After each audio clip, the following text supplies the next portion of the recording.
Thank you, Stacey. Lorraine is spending her morning at the Kinnikinnick Bakery today. She's showing us the special methods they use to create their delicious foods. Are you enjoying your morning toast and coffee right now? What kind of bread are you using? Is it bread with gluten or like this, highly specialized bread that's gluten-free? What's the difference, Lori? There's a big difference. So this is a sample of what would go into a normal loaf of wheat bread. So we have compressed yeast, salt, sugar, shortening, and today we have rice flour, but that would be your wheat flour. And Okay. We don't want to put wheat on this premises, Exactly. period. And then sometimes you add oil and of course water.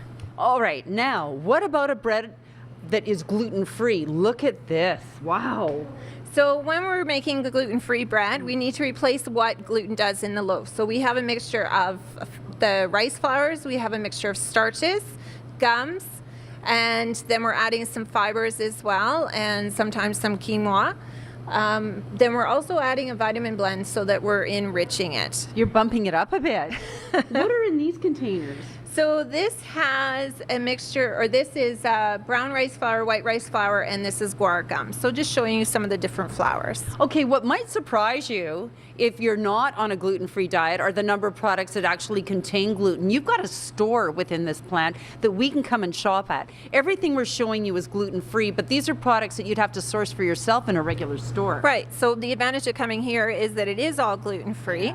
But when you go to a regular store, some of the major ones you want to watch out for are your condiments and your spices. Those are the biggest areas that always have gluten in them. So soy sauce, you want to go with a tamari sauce or gluten-free soy sauce. So you're going to have to make a lot of changes. Who needs a gluten-free diet, Lori? So people that need a gluten-free diet are celiacs. So people that have celiac disease, that's number one. People that are wheat intolerant, and then there are a group of people that also have done it for a lifestyle choice. Okay, what are the biggest challenges in having a gluten-free diet? So the biggest challenges in a gluten-free diet are going to be sourcing a product that you can trust. So Kinnikinnick does a lot of in-house testing. We do testing on all of our ingredients that come in, as well as all of our finished product that go out. And then you're going to need to educate yourself. So you're going to want to join different celiac groups that you may want to look for some information. And just plug in. Yeah. Okay, what you want to know is how complicated it is to cook gluten-free. There's kits and packages to help you, but if you're working from scratch, how do you turn out product like this? Lori is going to teach us some tricks of the trade in just a few minutes. All right, thank you, Lorraine. -7.